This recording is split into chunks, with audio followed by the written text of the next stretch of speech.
slide aqui, grupos tarifários, né? Temos aqui o grupo A, os grupos tarifários, temos aqui começando pelo grupo A, né? Iniciando de onde encerramos, né? A gente encerrou a aula passada na ISO 5001.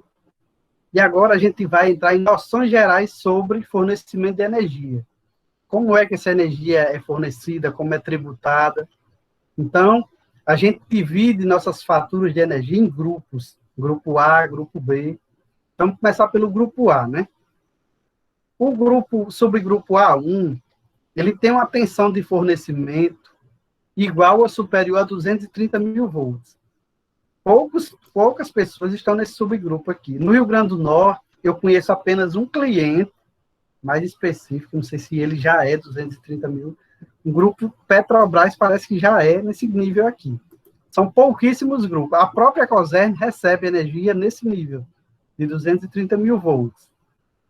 Aí o subgrupo A2, ele recebe uma tensão de fornecimento de 88 mil volts. A gente chama de kV, né? 88 kV, 230 kV.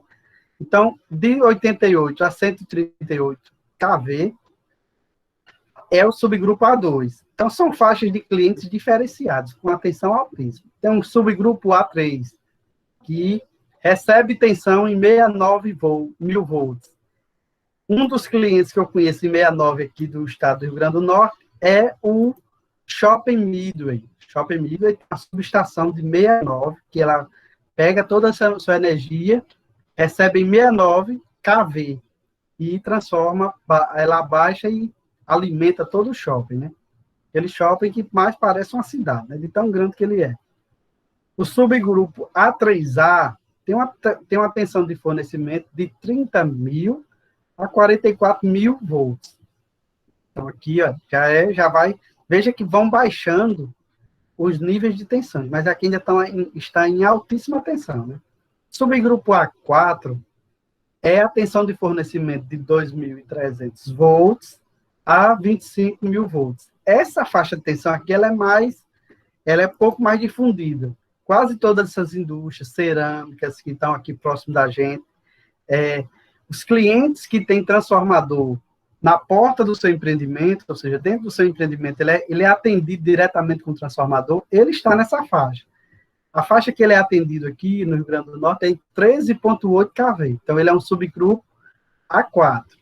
E o subgrupo AS é uma tensão de fornecimento superior a 230 mil volts e atendida a partir de um sistema subterrâneo. Ou seja, ele é um grupo A4, só que recebe a energia não por cima, né? Recebe por baixo. Ela é subterrânea, através de dutos. Muitos poucos clientes são desse tipo aqui. Geralmente, condomínios que recebem lá fora e elas entram por dutos e chegam lá dentro através de cabines, né? Umas cabinezinhas que o transformador está dentro. Esse grupo A, esse aqui é bem diferente, distinto do que a gente consegue ver lá fora da edificação. Então, o grupo tarifário tipo A é composto por unidades consumidoras com fornecimento de tensão igual ou superior a 230 mil volts, 2.300 volts, ou ainda atendidas em tensão inferior a 2.300, a partir de sistema subterrâneo. Então, esse aqui é o que fala do grupo A. Não está muito dentro do nosso convívio. Nosso convívio é aqui, nesse subgrupo B.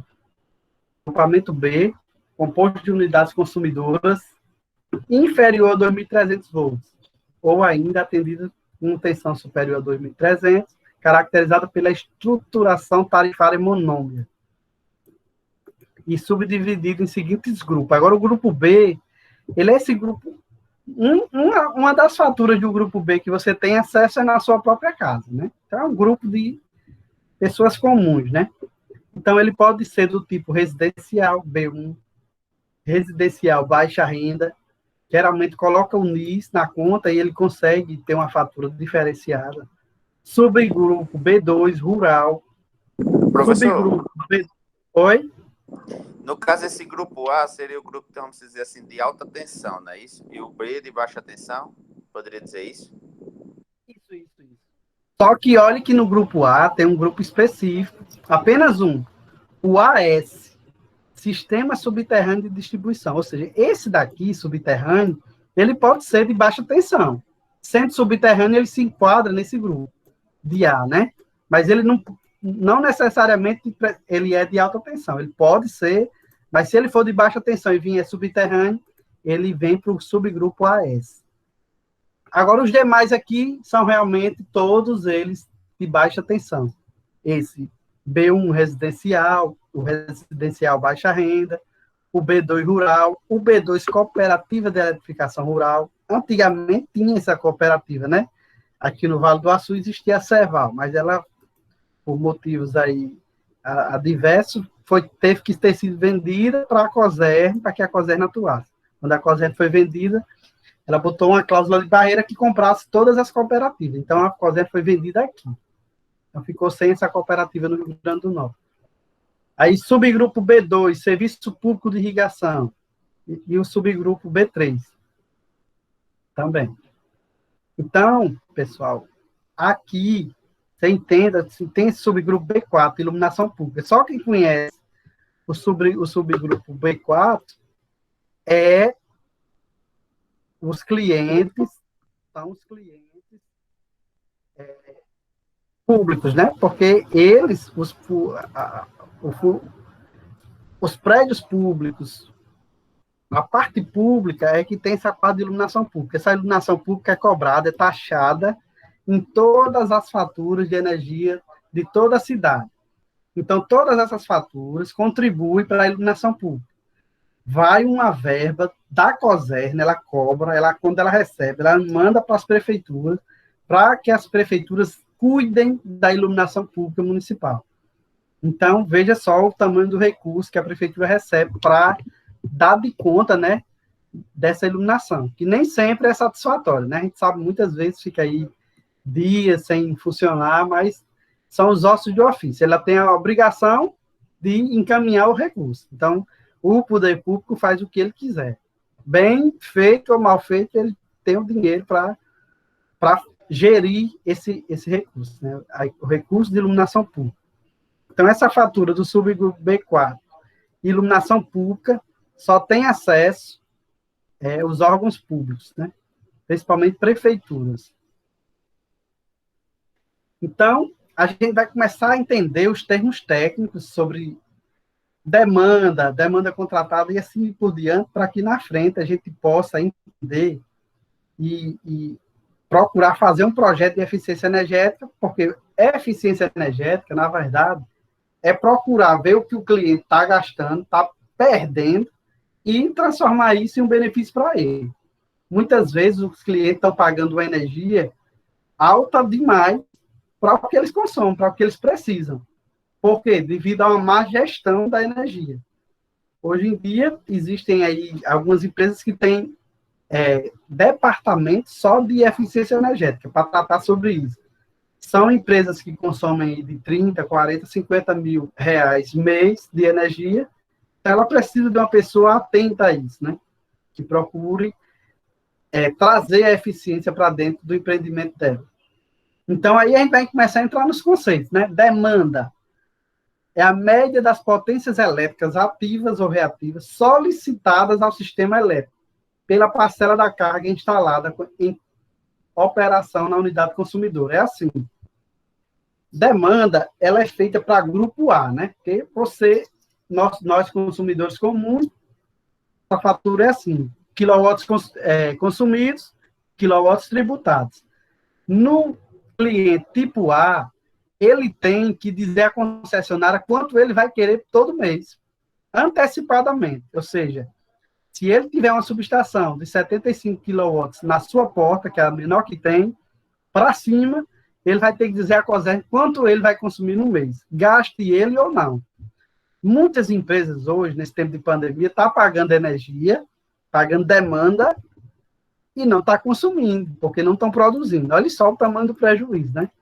Muitas empresas estão pagando demanda e não estão produzindo. Um exemplo muito próximo da gente. A escola onde o CETEP funciona, que é o Educandário, ela é um cliente tipo A. e ela tem uma demanda contratada junto à concessionária, mas não está consumindo, porque não está tendo aula no momento. Então, esse é um exemplo muito rápido e prático de como é a legislação para isso e o que está acontecendo atualmente, né? Então, se uma indústria ela espera consumir 30 mil quilowatts mês, ela tem que dizer à concessionária que quer 30 mil quilowatts mês, e a concessionária vai colocar um valor de demanda. Ah, você, para esses 30 mil todo mês, você tem que adiantar aqui para mim R$ 1.000 de conta. Você gaste ou não. E aí o valor do quilowatt consumido, que é o outro quilowatt lá que é realmente, efetivamente ligado às coisas, ele vai aparecer na conta lá de acordo com o que ele gastar. Se ele ultrapassar essa demanda que ele colocou lá, especificou, ele vai pagar um sobrepreço, chama-se uma taxação por extrapolação da demanda, ou seja, fatura que passou da demanda. A demanda ela tem um percentual que ela costuma segurar, resguardar, que o cliente pode passar até 10% do que ele pediu para demandar. Então, passou dos 10%, já é colocado um valor lá que chama de tarifa do excedente da demanda. Então, é uma tarifa excedente, é outro custo que entra dentro da fatura. Por isso, daí vocês tirem a noção do quanto é importante ter gestão do consumo de energia elétrica, né? Outra questão é demanda contratada, que a gente acabou de falar, né? Falei aqui, já está aqui embaixo, exemplo. Que aí, essa demanda, ela é obrigatória e continuamente disponibilizada pela concessionária, ponto de entrega, ou seja, é a questão do poste lá, que você tem seu transformador e você tem que dizer essa demanda. Então, ela é expressa em quilowatts e é taxada em quilowatts, né? Falei também já de lá, de cara, já falei da ultrapassagem, né? Se você exceder qualquer coisinha acima dos 10%, você vai pagar uma multa, uma taxa, né? Vocês estão entendendo aí, né? Isso aqui é mais para a gente entender sobre os dizeres que daqui para frente, quem vai entrar, quem vai ingressar nessa área, vai ter que se familiarizar aos poucos com isso aqui, né? Com demanda faturável, principalmente quem vai trabalhar com eficiência energética. Então, demanda faturável é o valor da demanda de potência ativa identificada de acordo com os critérios estabelecidos considerando para os fins de faturamento, com a aplicação da respectiva tarifa, ou seja, você consumiu 100 vezes a tarifa, então aquela foi a demanda faturável. Então, é o valor da demanda que você escolheu. Pronto. Se você escolheu 100 kW, até os 100 ele vai ter um preço. Se ele passou dos 100, ele já entra nesse valor aqui de demanda de ultrapassagem. Então, já é outro cálculo. Se aqui 1 kW custa 20 centavos, vamos botar um exemplo, esse daqui vai custar quase R$2. É quase 10 vezes mais a ultrapassagem. Então, precisa realmente o cliente estar ciente de gerir sua fatura, para que ele não pague demais, né? Pague o sobrepreço. O COSERN taxa bem essas coisas, e é até esperado, porque é o seguinte, ela compra também energia. Ela compra energia do Sistema Nacional e ela vende energia para os clientes nossos aqui. Se, de repente, abrir 50 indústrias no mesmo mês, se não tiver um estudo previsível, de previsão, de demanda, ela vai demandar do sistema. Se ela demandar menos, o que é que acontece? Blackout. Vai faltar energia. Não tem energia para todo mundo. Então, tudo isso entra dentro dos estudos de concessionária e o cliente tem que ficar atento para ele não perder dinheiro, né? Continuando aí as nossas noções, né, de fornecimento, tem essa demanda de ultrapassagem, que é o valor pago, demanda faturável, que eu falei aqui há pouco. Passando aqui, demanda medida, né, que é o que o medidor deu. É o que o medidor deu aqui.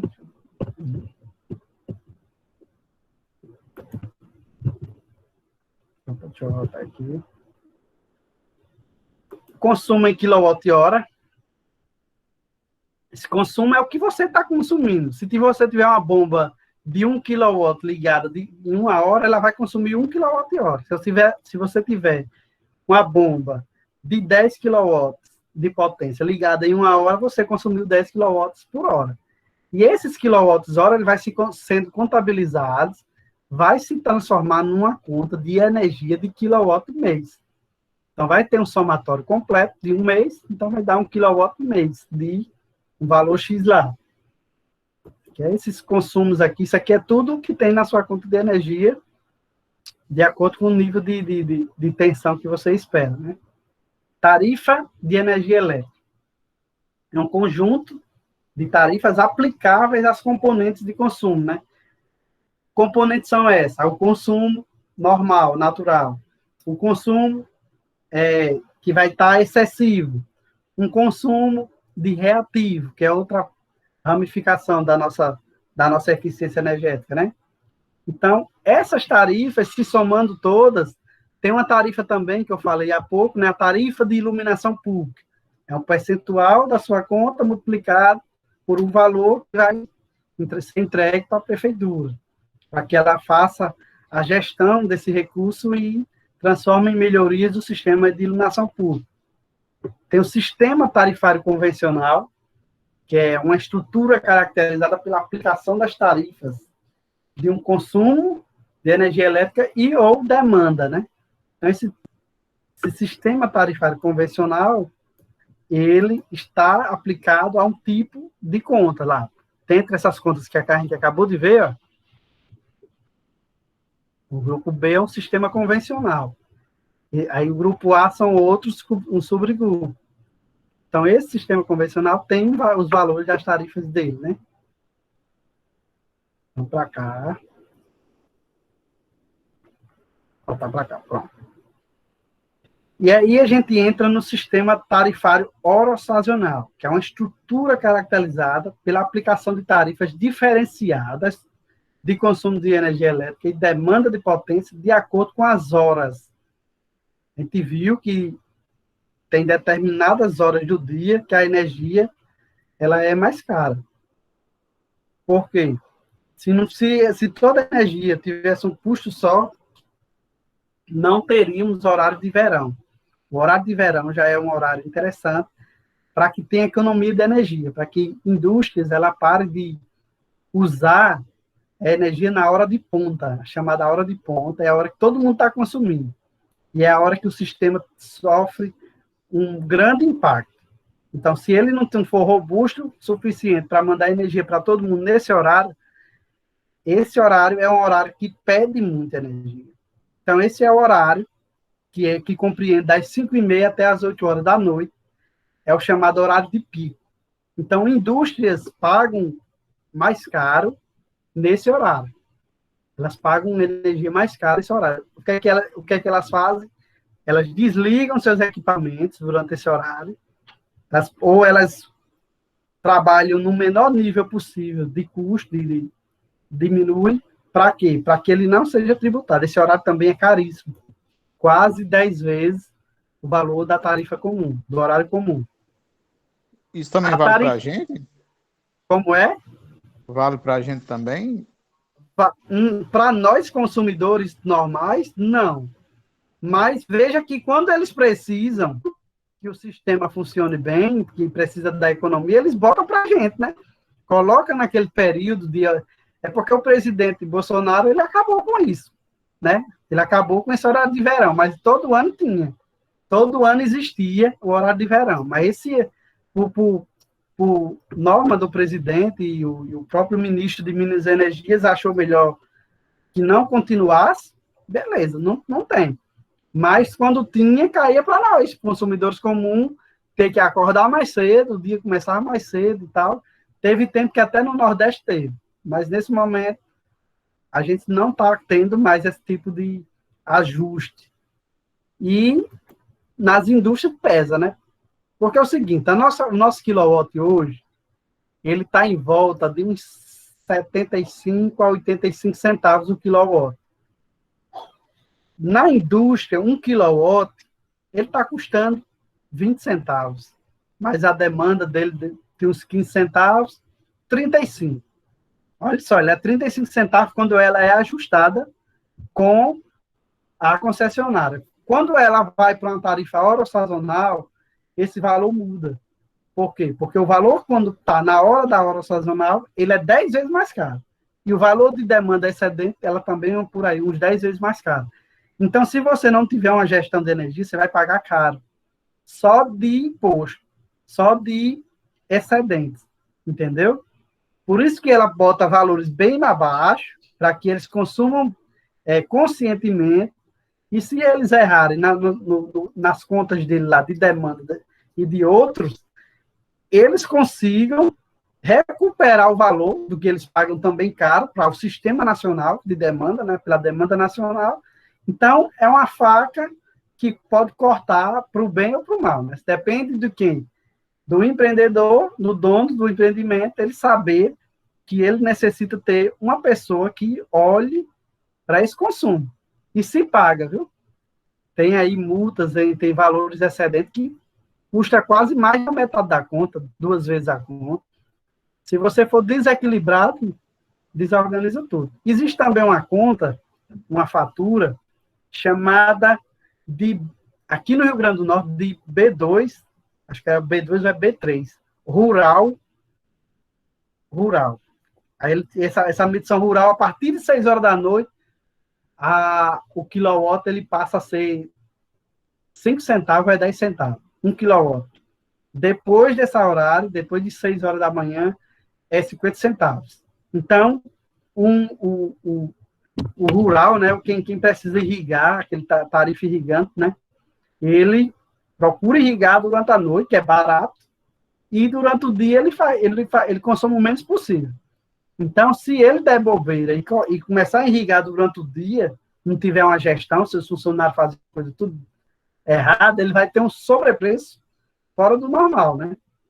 Então, para isso que precisa ter sempre pessoas atentas a isso. Aí, professor, aí é correto eu dizer que qualquer hora do dia ou da noite, a situação do consumidor, no caso eu, residencial normal, o preço é um só. É normal. O preço é apenas um. Isso mesmo.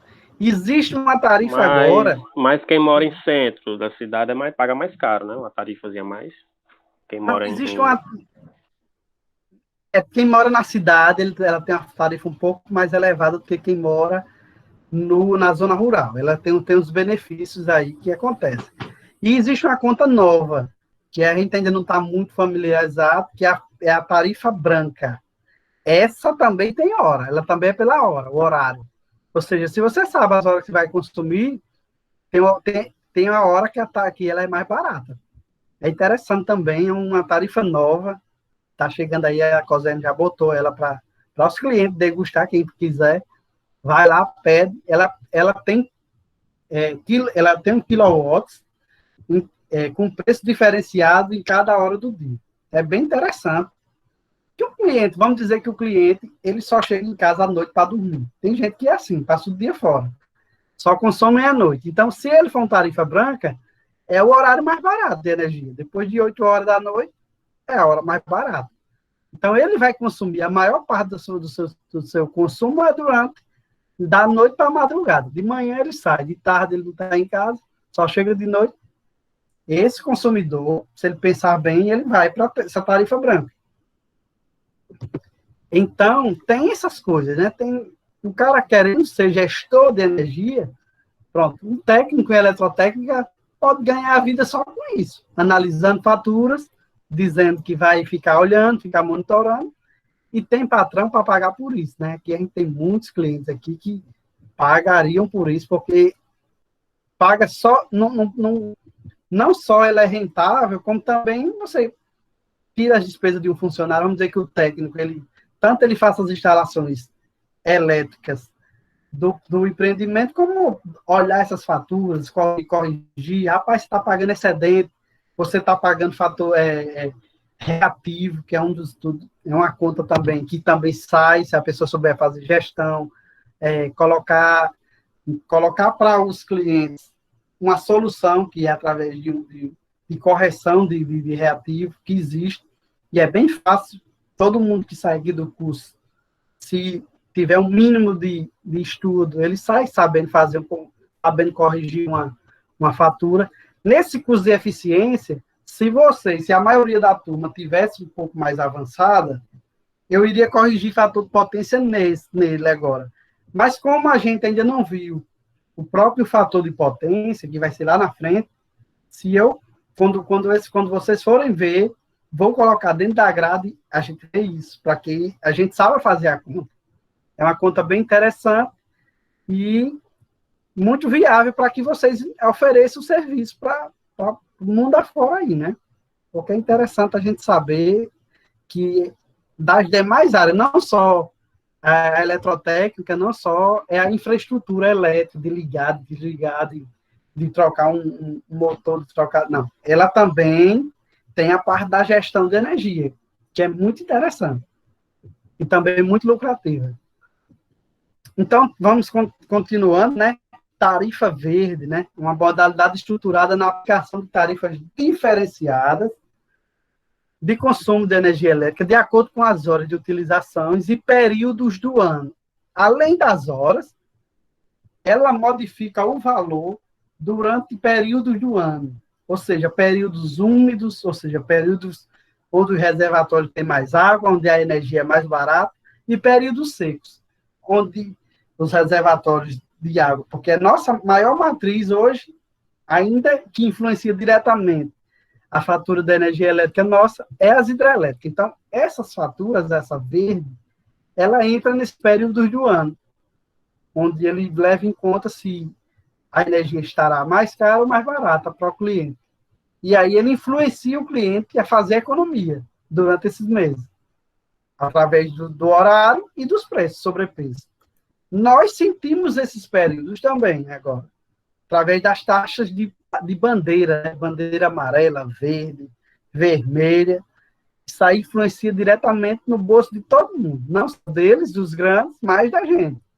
Porque dependendo de como está a capacidade de geração de energia, nos reservatórios nós pagamos mais caro ou mais barato.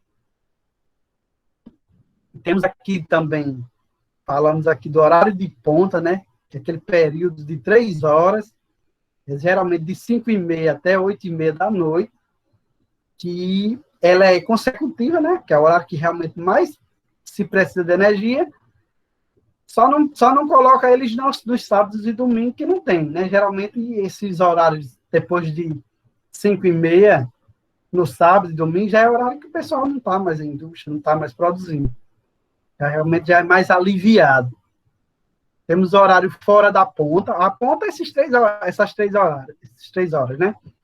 Geralmente ela compreende de 5h30 da tarde até as 8h30 da noite. Fora de ponta é o resto do dia, né? Todo o horário do resto do dia ele é considerado fora da ponta. Vou beber aqui uma água. E aqui temos o período úmido. Chamado período úmido, ele compreende 5 meses consecutivos do ano. E o período seco são 7 meses consecutivos. Então, ele não exemplifica aqui quais são os meses, mas você vê que a gente tem mais período seco do que úmido. Então, a nossa energia ela é muito mais cara do que ela poderia ser se a gente fosse mais período úmido, né? E aqui temos a questão do fator de potência, que eu falei para vocês. Precisa de um pouco de mais de disciplinas técnicas para vocês entenderem. Isso aqui, esse conceito de fator de potência, a gente vai lá em circuitos elétricos, análise de circuitos elétricos lá, a gente vai ver isso aqui bem direitinho. A concessionária, ela cobra esse valor aqui do cliente. O cliente tem que ter, ou seja, a gente recebe energia da COSERN a um nível de 1, né? Ou seja, ele vem com fator de potência 1. E toda a nossa unidade, ela não pode ser inferior a 92,92. Porque aí a gente vai pagar uma taxa por fator de potência, chamado de reativo, né? Um excedente de reativo. No caso da tarifa azul, o fator de potência é calculado separadamente para os dois segmentos, na ponta e na fora da ponta. Ou seja, já para você ter duas taxas, duas tarifas de multas de excedente, né? O excedente calculado para a ponta é um valor, um excedente calculado para fora da ponta é outro valor. Esses medidores que calculam todas essas ramificações, eles são medidores bem precisos, ele calcula exatamente em cima da hora, eles são cronometrados lá e na sua conta de luz está lá, todo bonitinho, minuto a minuto do que você consumiu. Também temos esse ajuste, né, do fator de potência que eu falei para vocês, que é no caso de você encontrar um cliente que ele esteja pagando reativos altíssimos e caros, eles consigam dar uma ajustada através de bancos de capacitores ou motores síncronos, são dois tipos de forma de corrigir esse fator de potência, que a gente vai ver no futuro, através das outras disciplinas, que a gente vai fazer esse cálculo bem direitinho. E aqui temos aqui o acompanhamento, né? É muito importante para nós técnicos aí procurar acompanhar junto do nosso cliente esse consumo, para ver se ele está pagando mais e procurar ver as formas, né, de redução desse consumo, porque tem milhares de aparelhos que consomem uns mais do que o outro. Aí, através do selo do Procel, que a gente sabe que o aparelho vai consumir menos, através do selo da Concept.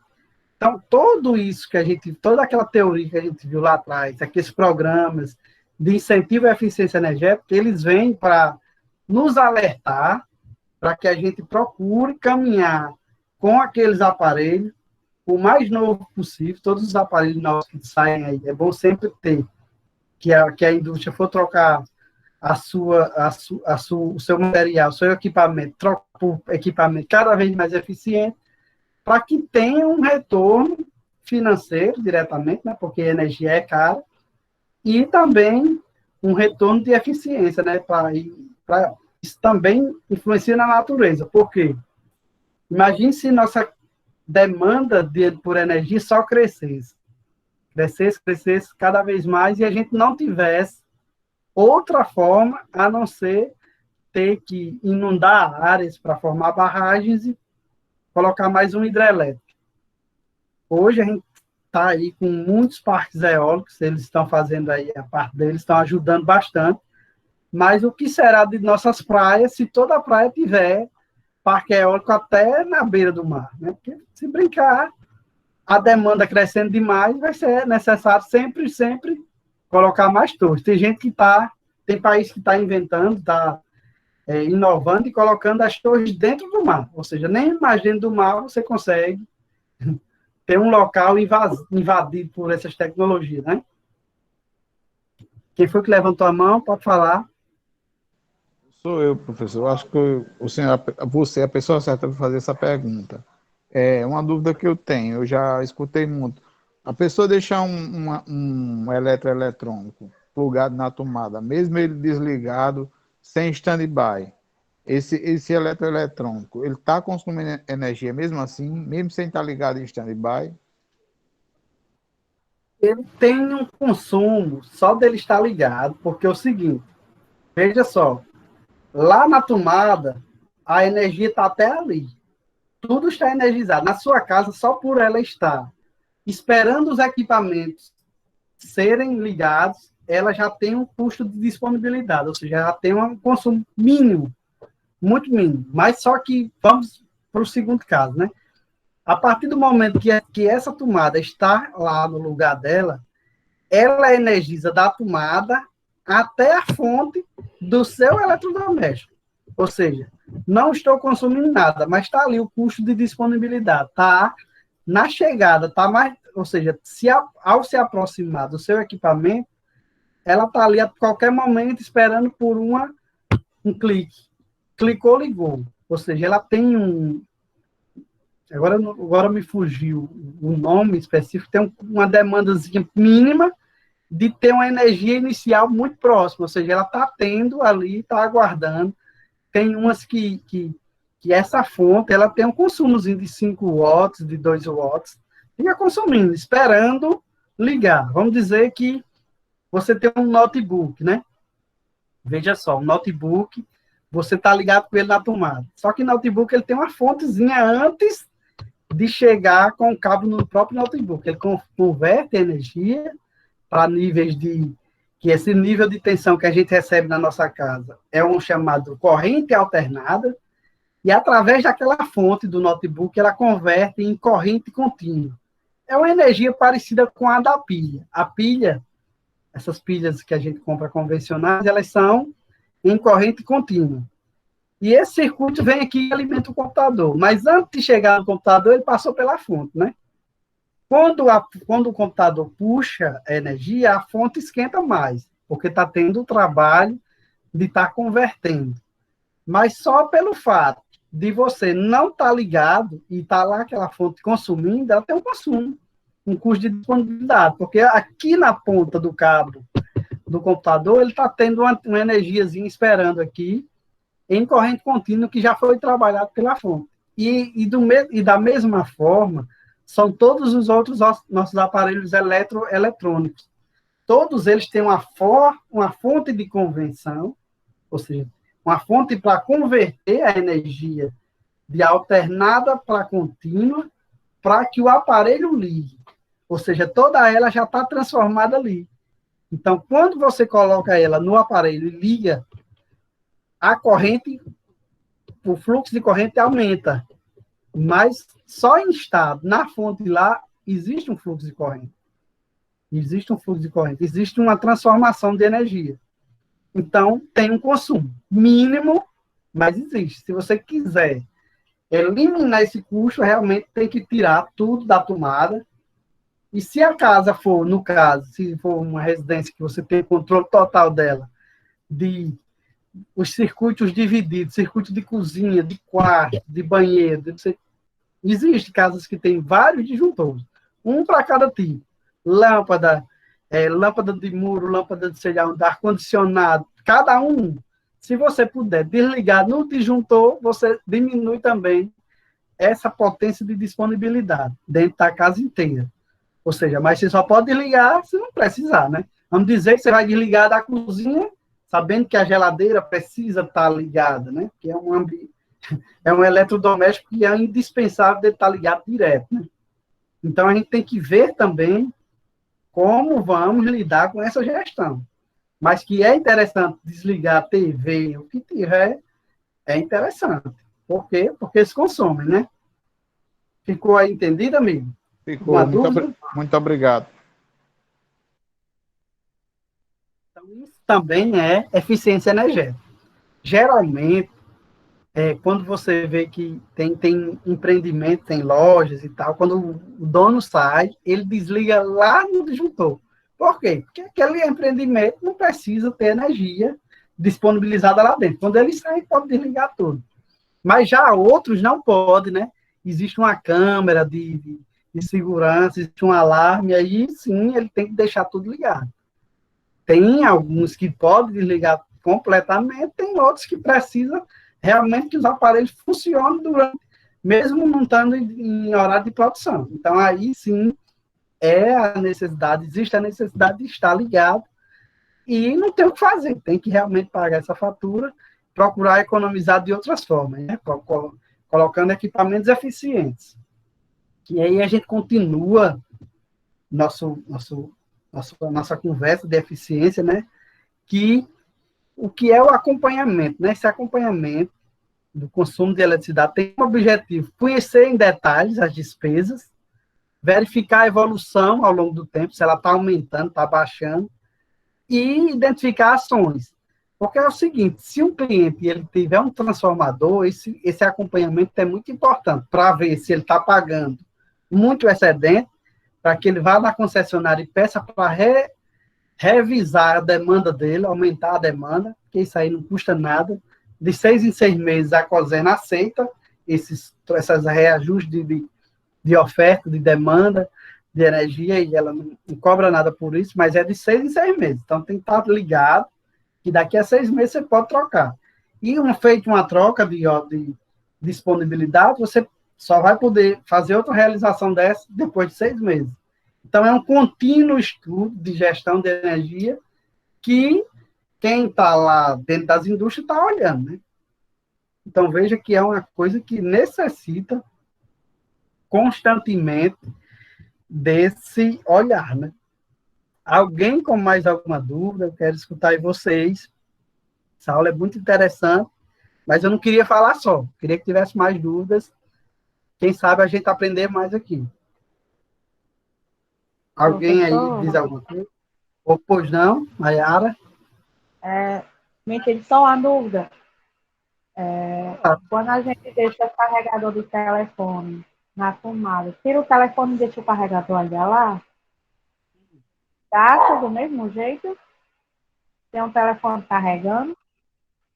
Não tão quanto, né? Não vai ser o tanto quanto ligado, mas vai ter vai ter aquele valor da transformação que eu acabei, assim, meio que falei para Raoni, né? Aí, esse valor só de você ligar ele, e ele está esperando o celular ali, ele tem um custozinho, tem um consumo, ele é muito básico. Mas, se você tiver em casa 10 telefones ligados, que geralmente as casas, cada um tem o seu, se o cara não tiver dois, é assim, né? Todo mundo tem um. Então, tudo ligado, deixa lá. Um chega, outro bota, não sei o quê. Aquilo ali ligado direto não é interessante, nem mesmo para a vida útil do seu carregador. Porque toda hora ele está ligado, né? Toda hora ele está ali com energia nele. Até se tiver um surto, vai pegar primeiro nele, que ele é um equipamento eletrônico, filtra muita energia. Então, vem mesmo um impacto para ele, ele queima, né? Tem muito disso. Os aparelhos que estão ligados, na hora de um surto de energia, eles recebem uma pancada e é o primeiro que morre, né? Como diz o ditado. Então, eles ficam muito expostos. Fala, Raul. Professor, é o seguinte, o uso de filtro de linha, por exemplo, você tem um filtro de linha, mesmo que esse seja desses mais básicos, por exemplo, aqui eu ligo 3 aparelhos aqui, uma TV, um som, sei lá. Outra coisa aí, é recomendado o uso desses filtros de linha, que eles tenham um fusível, no caso de uma corrente, vamos supor, de um curto, eles vêm a proteger seu equipamento no que diz respeito à indicação que vem na embalagem, ou isso não presta? Assim, o que o senhor poderia me falar? O que você poderia me falar a respeito disso aí? Pronto, o filtro de linha, ele é um aparelho assim, um aparelho que distribui energia muito interessante. Ele tem um fusível na ponta dele, que se aquela carga que está do outro lado, ou seja, os aparelhos seus, algum deles tiver uma perturbação de consumir mais do que o fusível suporta, o fusível morre antes do aparelho, né? Ele vai ali e tem a função de proteger os equipamentos de uma sobrecorrente, né? Só que existe um problema na energia elétrica que a gente volta e meia vê até nos aparelhos uma pancada, né? O aparelho, de repente, ele sofre um surto. É uma tensão que vem elevadíssima de algum lugar, de um raio que cai na rede. E aquela tensão, ela procura o lugar mais rápido e fácil dela infiltrar, geralmente nas residências. E, para isso, não tem filtro de linha que segure a pancada, porque o filtro de linha, ele protege de uma sobrecarga, ou seja, de você colocar mais cargas, ou uma das suas cargas que está ali, ela se debilitou e puxou mais corrente. Aí o que é que acontece? O próprio fusível, ele queima. Queimou o fusível, pronto, ali protegeu. Mas de um surto, é tão rápido que o fusível nem queima, ele passa direto. Ele causa um arco elétrico, ele queima fusível, queima aparelho, queima tudo que vinha pela frente. Então esse aparelho chamado fio de linha, ele é importante para proteger contra a sobrecarga. Agora, surtos, a gente tem um aparelho, até é recomendável, a gente tem que colocar nas nossas casas, é interessante. Geralmente não vai ter, a partir do conhecimento técnico que você vê assim, nesses cursos, como esse aqui, você já sabe que existe e pode proteger a sua casa, seu consumo, que é o DPS. o DPS é o aparelho recomendado para proteger contra surtos. A maneira que chegar um surto, ele vai aterrar esse surto.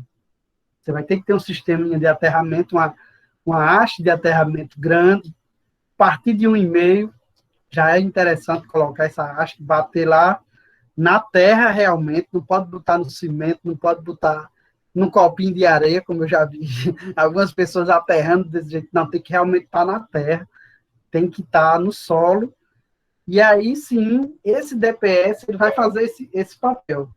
Vai. Aí, no caso, é através de haste de cobre, professor? A terra, uma haste de cobre? Não, o DPS é um aparelho que ele precisa estar ligado diretamente a um aterramento. Ele é um aparelho básico. Você pega uma fase, coloca nele, pega um neutro e coloca nele. Na verdade, uma casa para estar protegida precisa de 2 equipamentos. Né? Um para proteger a fase e o outro do neutro. Teve isso, pronto. Sua casa vai ser protegida de um. Boa noite. Boa noite, Samuel. Rauné, nome dele é Rauné, sei lá. O DPS ele é tipo um disjuntor, ele é parecido com um disjuntor. Você monta ele no quadro de distribuição, é quase igual com um disjuntor. Aí só que você vai interligar a fase nele e dele vai sair para o aterramento. Geralmente nós usamos uma haste de aterramento de 2,40, dependendo da casa, 2, 3 hastes, para o aterramento geral. Funciona desse modelo aí, mais ou menos. Ele faz realmente o papel de pegar o surto e jogar na terra. E mais, ele sinaliza. Uma vez receber um surto, ele não funciona mais. Você já tem que trocar o bicho, tem que botar outro. Por quê? Porque senão o próximo surto que vier entra dentro da sua casa. Você tem que trocar, é um aparelho que queima, igual um fusível. Uma vez chegou o surto, ele sinaliza de verde, ele tem um sinal verde de funcionando, de vermelho de utilizado, queimado, né? Então, ficou vermelho, troca esse aparelho, bota outro lá, porque ele já lhe protegeu de algo que a gente não sabe a dimensão, se foi grande demais, se foi pequeno, mas ele está ali para isso, monitorando a energia. Teve o surto, ele dá preferência ao caminho do surto e à terra. É para isso que ele serve, está aí, o Samuel já falou que é bem interessante, bem simples de fazer, agora precisa de uma haste boa, a partir de 2,40 você já protege muito bem, 2, 3, dependendo do solo, né? Porque tem solo que é ruim, de aterramento, aí precisa de fazer uma malha. 2, 3, mas creio que tem alguns... Pegar um solo de Itajá... Assim, pois é, só pedra, né? Se pegar um solo de Itajá é complicado. Assim, professor, e noutra questão que envolve também energia, é assim, o período de inverno, né? Eu tenho notado aqui, observado, que é o período que queima mais eletroeletrônico, eletrodoméstico, essas coisas na casa. Recentemente, nesse período chuvoso aqui, eu tive prejuízo de uma máquina de lavar, né? Meu computador aqui, eu vi um tempo de chuva, estava usando ele, desliguei, no outro dia que eu fui ligar, nem água mais. Entendeu como é que é? Esse período assim, isso está ligado a trovões e relâmpago. Justamente é o tal do surto. É o surto. Esse aparelho que eu falei, que Samuel acabou de exemplificar como é que se instala, ele é de extrema necessidade hoje em toda a casa ter.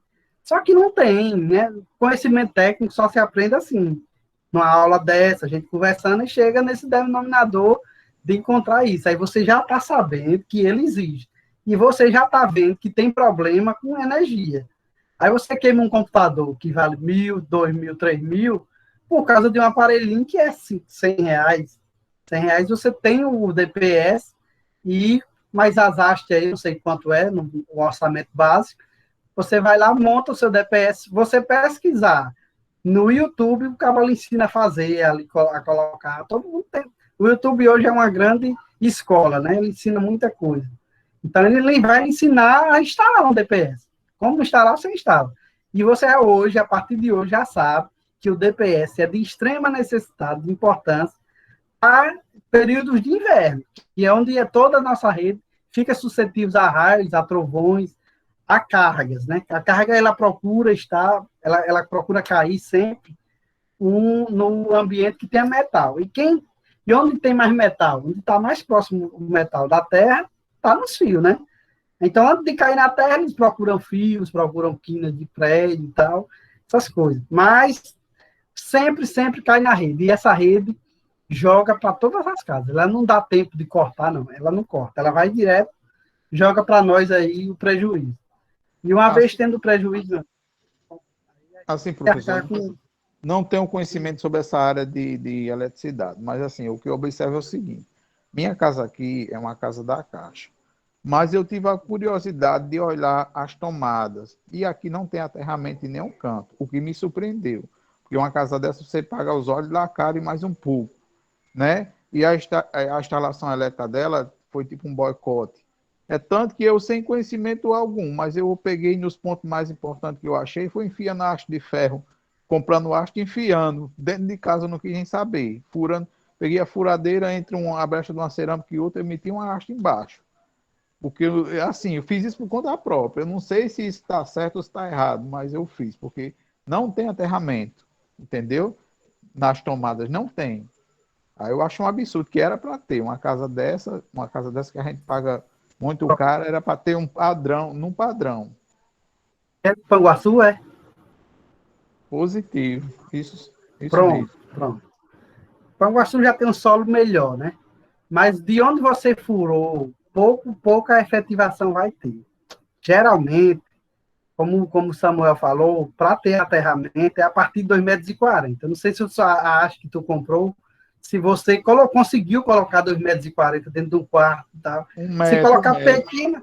1 metro. Foi 1 metro. Vai ter pouco resultado. A gente não é um resultado muito satisfatório. Pode acontecer de ter um aterramento, pode ter. Mas pode ser que não esteja fazendo quase nenhum efeito. A gente sabe que se dispersa alguma corrente, mas se vier uma grande corrente, vai ficar dentro da sua casa, né? Sua casa, ela cria um campo eletrostático que é muito forte. Pode até sofrer alguém, um ou outro, levar um choque. Se vier de pé descalço e tal, tem um choquezinho, que é natural, que ela era para aterrar, que não aterra. Se você não tiver uma haste grande o suficiente para atingir uma mais profunda, um local mais profundo, ele não vai dispersar a corrente espúria, que a gente chama, a corrente que chega sem que a gente deseja. Então, você já está sabendo, por essa aula de eficiência, que você precisa fazer um sistema, uma malha de aterramento externa à sua casa e depois jogar nesse circuito terra para todo mundo. Inclusive, você tem que colocar um barramentozinho de terra lá no seu quadro, se tiver um quadro, ninguém sabe como é que essas casas saem. Geralmente tem um quadrinho, você bota lá um barramentinho de terra e distribui esse circuito. Dá trabalho, é caro, mas é importante demais. Ultimamente, eu também fiz isso aqui em casa. A minha casa não é da Caixa, mas eu troquei toda a instalação, colocando aterramento em tudo. Porque aqui só tinha aterramento antes na energia solar, que eu coloquei recentemente. Então, quando eu coloquei, aí eu vi realmente, quando veio a energia solar, já veio o GPS, já veio também a necessidade de uma instalação. Então, foi feito tudo isso para mim ficar tranquilo, né, nesse quesito. No caso aqui, eu coloquei uma recente, aí o eletricista, ele pediu uma haste de 1,5 m e colocou ali no ar, né? Não sei se é o suficiente. Não, né? Você sabe que hoje a gente bota 2,40 m, 2 metros, por aí, 1,80 m, porque quanto mais profundo tiver, melhor. Primeiro, para a gente definir isso, tem que ter um estudo de resistividade do solo, mas nem todos fazem. Então, a gente tem que pecar para o máximo. Então, o máximo que a gente vai botar é 2,40 m. Todos os projetos de energia solar que eu faço tem uma haste de 2,40 m, no mínimo. A gente coloca uma haste lá só para o aterramento da energia solar. Então, isso aí para você ver como é que a gente trabalha, e a gente precisa, daqui para frente, vocês todos que estão ouvindo, na hora de falar de aterramento, rapaz, acho que você tem que colocar um mínimo de 2,40 m, para você ter procurar estar mais próximo possível de uma segurança. 1,5 m não faz efeito. Pois não, Matheus? Nessa área aqui da gente, na região, seria bom também se, tipo assim, procurassem mais a energia termoelétrica. Não seria uma boa, não? Não. Sabe por que não? Nós temos temos aí uma usina térmica, né? Ela queima gás. A nossa usina térmica aqui, próximo, né? Em Alto do Rodrigues tem uma que queima gás. Hoje em dia, nenhuma usina que queime combustíveis fósseis, ela é interessante. Ela é, na verdade, estratégica. Quando estamos em períodos secos, que os reservatórios não estão na sua plenitude, elas são ligadas estrategicamente para mandar mais energia para o sistema e fazer com que o sistema não tenha blackout. Então, ela tem essa função. Outra função, outro tipo de geração que nós temos é a eólica. A eólica é mais interessante, porque ela pega o vento, girou, pronto. Outra fonte interessante e eficiente é a solar. Está na sua casa, lá em cima, gera, manda direto para o sistema da Coserno e tal. Muito boa. E essas que realmente queimam combustível não é mais interessante. Elas são estratégicas. Para quê? Períodos úmidos, tiver precisão, liga. Agora, ela é caríssima. É acrescentada para todo mundo uma bandeira chamada bandeira vermelha. Ninguém se livra dela. Passou um pouquinho do consumo, já está ali estourando, ela realmente em cima, marcando cerrado para que a gente baixe o consumo, porque ela aumenta até 20% do consumo, dependendo do cliente. Então, é isso aí, esses conceitos que a gente está vendo, de eficiência numa instalação elétrica, tudo isso leva também à eficiência elétrica. Tudo isso leva para que a gente traga uma boa eficiência energética para dentro do nosso empreendimento, da nossa casa e de onde a gente vai trabalhar, né? Então, continuando, né, no acompanhamento e análise do consumo, a gente vai entrar agora no monitoramento do consumo, né? Aí, muitas das vezes, o consumo é monitorado através das contas de energia. E isso não é suficiente, né, para melhor conhecimento. Por quê? Porque você tem que ver o horário que foi consumido, tá ali no medidor olhando aqueles horários de pico, olhando, porque a energia, o consumo da energia muda. Tem horário que você está pagando reativo, tem horário que você não paga reativo, dependendo dos equipamentos que estejam ligados. E, com isso, influencia no valor da conta. Tudo isso, todas essas coisas, essas questões, vai estar lá no final em valores reais, né? De quanto está custando essa fatura de energia. Nesses casos, se torna necessário um acompanhamento mais frequente, diário ou semanal, através da leitura dos medidores. Por todo dia, eu leio o medidor. Ah, hoje o dia está chuvoso.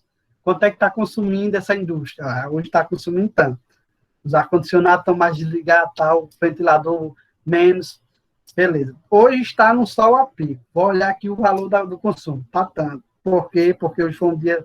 Então, esse acompanhamento é fundamental. Ter uma pessoa para estar perto disso é um valor muito barato, dependendo do custo com energia que o proprietário tenha, é muito melhor pagar uma pessoa só para medir a energia. Paga e ele paga e ainda é barato para ele. Por quê? Porque consumidores acima de 50 mil reais mês, qualquer deslize ele vai para 55, para 60. Qualquer falta de gestão, ele dá um salto fora do normal e isso afeta a lucratividade dos comércios, né? E na nossa casa do mesmo jeito, né? Quando a energia vem cara, no outro mês, quem paga já está procurando desligar o aparelho, procurando não ligar, aguentar um pedaço, ou seja, fazer economia, para ver se a conta vem para o que ele consegue realmente pagar, o que ele vê e quer pagar para frente, né? Então, o acompanhamento e análise do consumo, né, que é importante para você analisar, para você verificar que as despesas mensais com esse insumo, ou seja, realmente, aquele aparelho ligado todo mês, será se realmente é interessante para isso? Procurar comprar aparelhos eficientes, isso é muito importante. Verificar a evolução ao longo do tempo, identificar ações que possam ser adotadas, que é a questão da eficiência, procurar, de toda forma, eliminar esses gastos que pode ser eliminado com adoções de medidas de eficiência. Fala, Raul. Professor, alguns meses atrás aqui, houve um burburinho por aqui que as pessoas falavam assim, que a COSERN, ela cobrava um valor indivíduo de cada pessoa e que esse valor poderia ser estornado para você constituindo um advogado. Só que eu nunca entendi isso, não sei nem se isso é verdade, né? Eu acho que você é a pessoa certa para dizer se isso é mito ou é, sei lá, o não. Existiam alguns advogados que pregavam isso, né? Que, inclusive, tem muitas ações junto à COSERN pedindo ressarcimento disso. Só que eu não vi brecha, furo para isso. E outra coisa, né? Você, cliente simples e comum, entrar em uma ação, ingressar em uma ação contra uma concessionária de energia, muito complicado, né? Muito complicado, porque futuramente você precisa de alguma coisa, pode encontrar alguma barreira lá, mas olha o tamanho que a COSERN é, né? Para perder dinheiro assim para ninguém, vai demorar muito, vai ser uma expectativa muito grande, mas eu escutei, já vi muitos casos, mas não sabia exatamente de onde era esse recurso e nem procurei, assim, me inteirar, porque eu achei uma coisa muito banal, mas muita gente entrou. Agora, ganhar, não vi ninguém ganhando ainda isso, não. Mas é caso que acontece, né? Mas é Quem difícil, vê uma...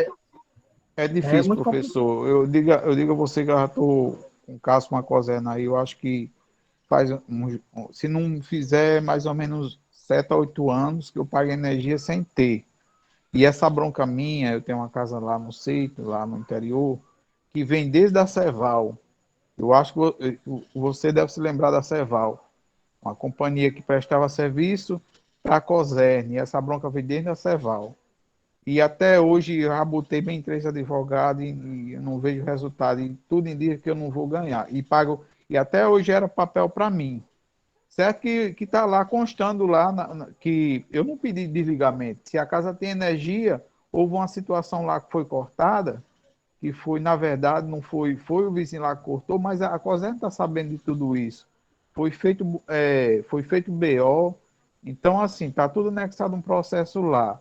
Mas até agora ele não resolveram minha situação e eu vejo que está difícil. Então, faz mais ou menos de 7 a 8 anos que eu pago energia sem ter. Quer dizer, não estou pagando mais que desde 2018, que eu, quando resolvi botar na justiça, está gerando lá, mas eu não pago não. Eu disse lá que eu não pagava mais nem um centavo. Eles estão cientes da minha situação, não pago de jeito nenhum, deixa acumulando lá.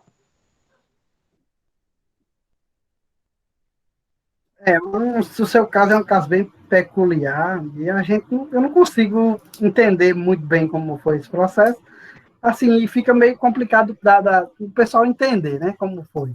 Mas é assim, o tamanho é gigantesco de uma concessionária dessa para cima de clientes comuns. É Não, bom a gente não... é só para acompanhar seu raciocínio aí. É o que você está dizendo que faz todo um sentido. Não adianta você para cima da COSERN, que hoje em dia, principalmente, parece que a justiça só está dando mais razão, às vezes, a quem não tem. Porque o meu caso é claro, não vou entrar em detalhes aqui, mas eu sei do que eu estou dizendo e eu sei o que estou passando, entendeu? Com relação a isso aí, eu não posso usufruir de um bem que eu tenho por conta desse problema. Com certeza. Vamos aqui adiantar um pouquinho e a gente, continuando aqui o acompanhamento e análise de consumo, tem um estabelecimento de índice de consumo específico, né? Para melhor gerenciamento do consumo de energia elétrica ao longo do tempo, é importante a gente estabelecer índices que indiquem a quantidade de energia necessária para cada produto. Vamos dizer, você vai constituir, vai abrir aí uma unidade que você vai ter que saber, rapaz, por quantos quilowatts eu vou conseguir fazer uma peça dessa? Quantos quilowatts eu uso para fazer 1 metro desse produto? Quantos quilowatts eu uso para uma unidade de uma peça, de alguma coisa de uma indústria que eu produzo? Quantos quilowatts eu produzo para 1 metro cúbico desse produto? Por ave congelada. Então, dependendo da ramificação, porque muitos dos empreendedores ele não faz esse custo, né? Quanto é o consumo de energia para produzir um item? A maioria vai ali, não, pagando aqui de todo jeito. Às vezes mistura a empresa com a casa, com o negócio. Aí fica é uma falta de gestão que a gente às vezes até entende, né? Que o pessoal tem que se virar, mas a gente, quem realmente pensa em gestão vai desde o início. Vou fazer uma gestão desse processo para saber quanto é que vai ser o preço do meu produto. Porque um dos maiores problemas dos empresários é não saber precificar, achar que o que é lucro, o apurado é lucro, não sei o quê, essas coisas básicas, que aí a empresa acaba não tendo sucesso, né? Ela repentinamente vem ali e dá um tombo. Então, essas coisas já dá para se pensar desde a constituição das empresas, ou ao aumentar, ou ao inventar, inovar, elas têm que pensar nisso, né? Quanto vai ser de quilowatt que eu vou gastar para cada coisa que eu vá produzir. Então, está aqui um exemplo mais bem organizado, né?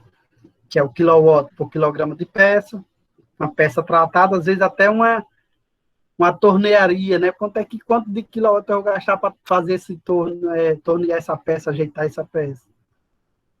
Metro de produto, às vezes você tem um determinado produto que ele é na metragem, e assim vai.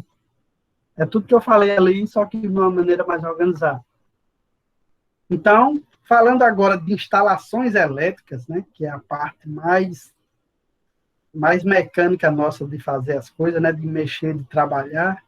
Então, um adequado projeto e um bom plano de operação e manutenção das instalações elétricas podem representar significativas economias de energia. Você tem uma ideia, se vocês não colocarem cabos na bitola certa, vocês vão perder energia durante o processo, porque o cabo, quanto mais ele mais arrochado ele estiver para a corrente que vai passar nele, que a gente chama assim, mais consumo ele vai ter, ele vai esquentar. O fato de um cabo esquentar é porque ele está perdendo energia, está transformando energia elétrica em térmica. É a mesma coisa de um chuveiro elétrico. O que é o chuveiro elétrico? Ele pega aquela energia que sai da nossa rede e coloca num fio bem fininho. E quando ela vai passando, ela vai rasgando, que esquenta. Esquenta de dar fogo, como diz o Matuto, né? Chega, esquenta que se não tiver água ali naquele momento, ele derrete, ele não funciona mais nada. Então, o chuveiro elétrico é uma maneira de transformar a energia elétrica em térmica. E se você tiver cabos que não tiver bem dimensionados, vão esquentar. E uma vez esquentando, perde energia. Então, isso é importante nas instalações, você pensar no futuro, né? Esse esquentamento a gente chama de efeito Joule. Joule, que eu gosto de chamar Joule. São provocados pela passagem de corrente elétrica através dos condutores, que eu acabei de falar. Se o condutor não for bem dimensionado, mais efeito Joule vai ocasionar, o cabo vai esquentar. Primeira coisa que um técnico, quando chega numa casa, está tendo defeito, de vez em quando o disjuntor cai, aí a pessoa chama o técnico lá para olhar a instalação, né, verificar. Primeira coisa que ele pega no cabo, ele consegue pegar no cabo, claro, isolado, bem direitinho, ele pega nos cabos, sentir a temperatura. Se você sentir uma temperatura elevada, ou seja, você está tendo sensibilidade para aquela temperatura, você está vendo que ali está tendo perda por efeito Joule. Então, essa perda, você está perdendo corrente ali. Se você tem vamos dizer que seja um cabo que ligue uma bomba lá do outro lado. Até chegar na bomba, você já perdeu 10, 5% da energia. E isso é muito, né? Dependendo do tamanho dos seus aparelhos, você perder 10%, você perde dinheiro mensalmente. A energia hoje é cara demais para você estar desperdiçando ela. Então, está aqui o conceito, né? Aparece em todos os componentes do circuito, nos transformadores, nos condutores, nos motores, nas lâmpadas. Ou seja, tudo que você ligar a energia, ela esquenta. Sua televisão, seu computador, tudo ela esquenta. Ela é uma perda natural. Só que se você não dimensionar bem, você perde excessivamente. Ou seja, aparelhos, eles naturalmente esquentam porque eles usam corrente, e corrente tem esse efeito Joule. Não é para ter em todos os condutores, porque o condutor ele é para estar mais livre possível disso, né?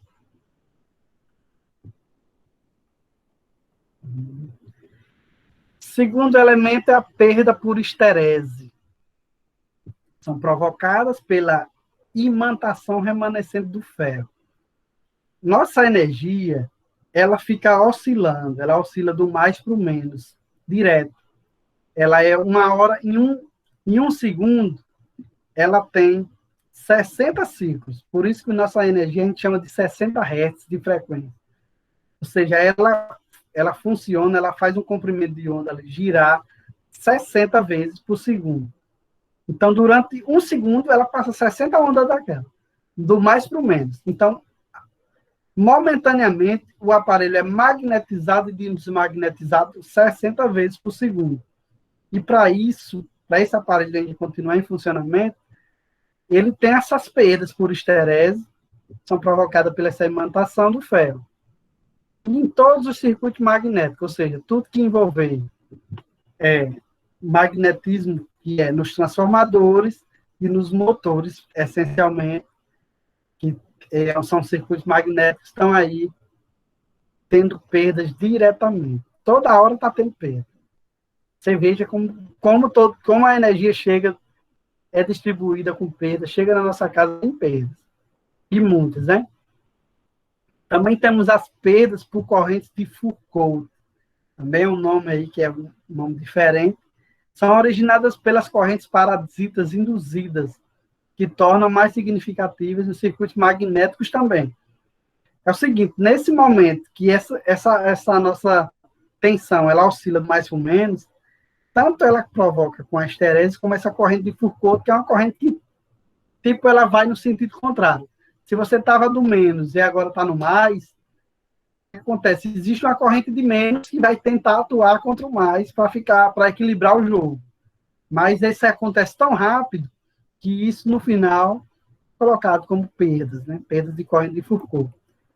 É um conceito mesmo básico, a gente não pode se aprofundar. Quando estiver lá em transformadores, a gente vai voltar a ver sobre esses itens aqui. Na verdade, não só em transformadores, em qualquer máquina elétrica, a gente tem uma disciplina chamada máquinas elétricas que a gente vai ver isso mais de perto.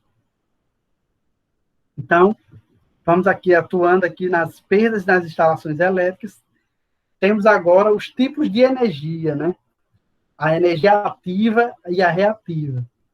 A energia ativa é aquela energia que chega até a gente, até nosso aparelho, e ela é transformada diretamente no produto fim. Pronto, eu chego aqui, ligo o meu ar-condicionado. A energia que chega ao meu ar-condicionado e liga ele, e ele gela, e funciona as coisas, é a energia ativa. Mas tem por trás dela, junto a ela, tem uma energia chamada de energia reativa, que magnetiza o circuito magnético, ou seja, o circuito do motor ou do transformador. Como o meu ar-condicionado ele tem um compressor, ele tem um motor, tem um ventilador que tem a exaustura dele. Então, ali tem um circuito magnético. Então, tem uma perda de energia reativa por esse circuito. Então, a gente tem que ver que existe esse tipo de perda, de energia ativa e reativa. Quando a gente tiver na disciplina de análise de circuito, a gente vai entender essa energia ativa e energia reativa, através das potências, que tem a potência ativa e a reativa. E através do cálculo dessas potências é que a gente vai aprender o que é fator de potência, né? O fator de potência é uma divisão da energia ativa pela reativa e ele tem lá um valor final que é aplicado nas instalações elétricas. Alguma dúvida, pessoal? Estou aqui.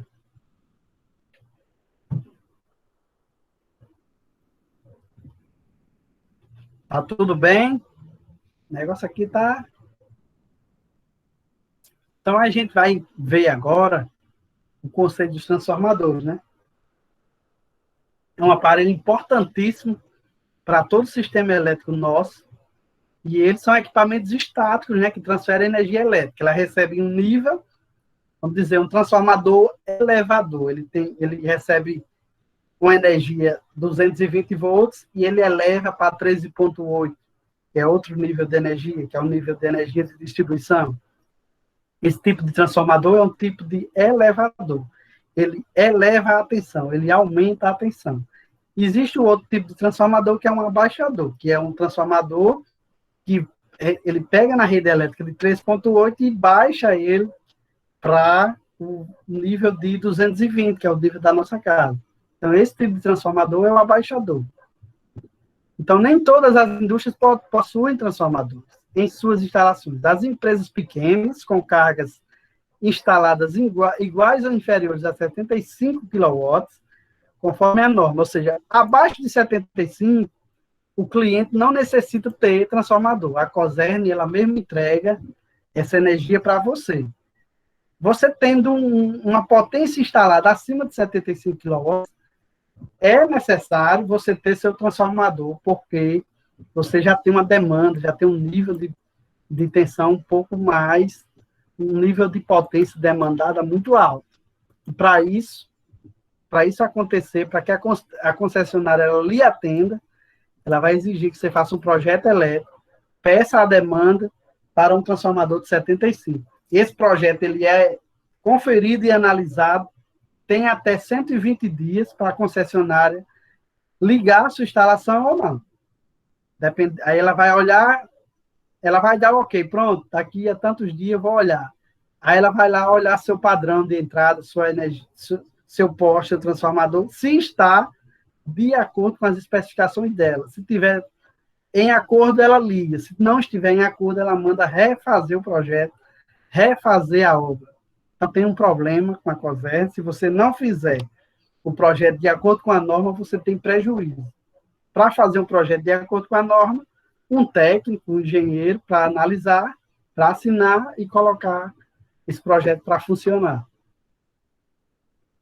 E aqui, ó, um exemplo de um transformador que ele recebe uma alimentação em alta tensão, AT aqui, e do outro lado da bucha, né, sai aqui uma tensão de baixa tensão. Vamos dizer que aqui entrou 13,8, que é o que a nossa rede mais comum tem, e do outro lado do transformador sai 380, 220. Nesse caso aqui, como sai um circuito só, sai 220 volts. E aqui ele liga vários equipamentos desse transformador, uma alimentação de um circuito de distribuição. Então, os transformadores, eles têm perdas, né? Tem a perda, como qualquer outra máquina. Todas aquelas perdas que eu falei há pouco tempo, efeito Joule, correntes magnéticas, correntes parasitas, corrente de Foucault, está aqui.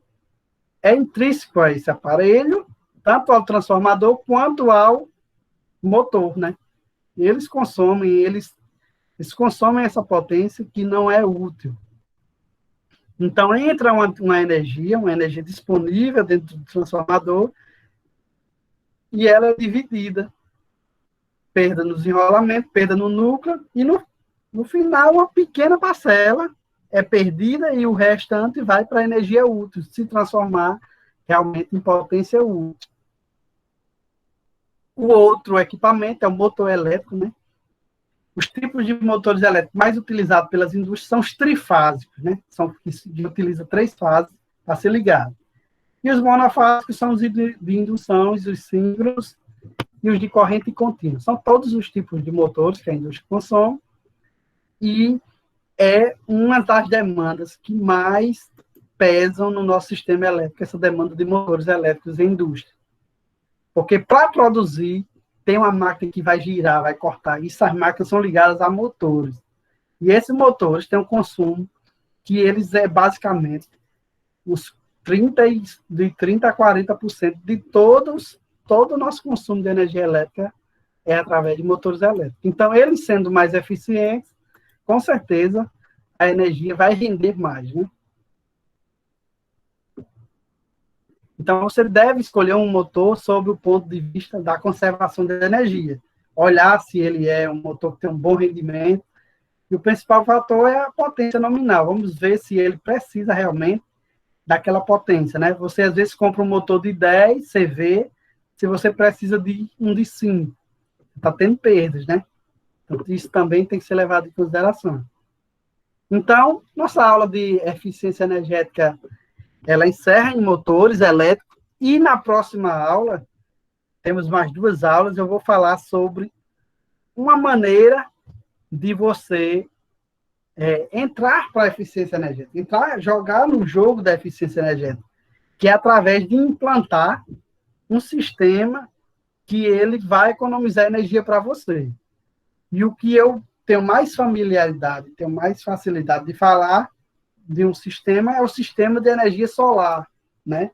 Eu vou dar os conceitos de energia solar e vamos aqui fazer uma prática de um projeto de energia solar e vocês vão sair com essa teoria de o que é o projeto, o que ela faz, como é que ele resolve o problema de um cliente.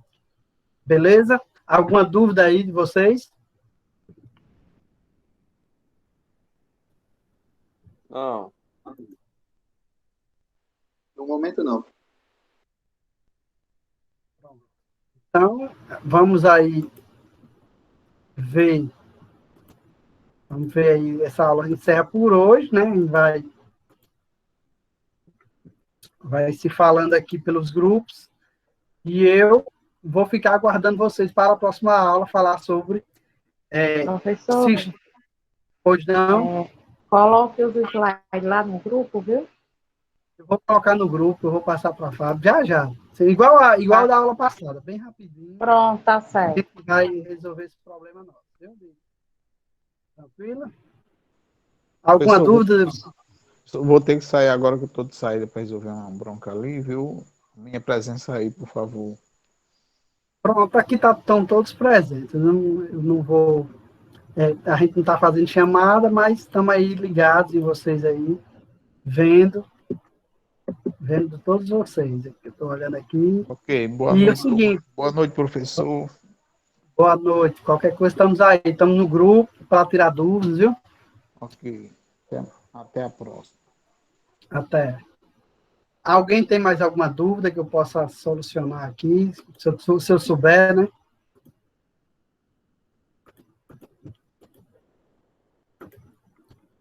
Ninguém tem mais dúvida? Não, professor, tá tudo ok. Tá mesmo, Mayara. Tá mesmo. Deixa eu ver aqui quem ficou na turma. Poucas pessoas falam, né? Mas isso na hora de uma prova em presencial, a faladeira é grande. Então. Mas vamos lá. Pronto, pessoal. Então, vamos aguardar aí. Segunda-feira temos mais outra aula. Vou já colocar aí esse material no grupo. Qualquer coisa, fica à disposição de todos. Viu?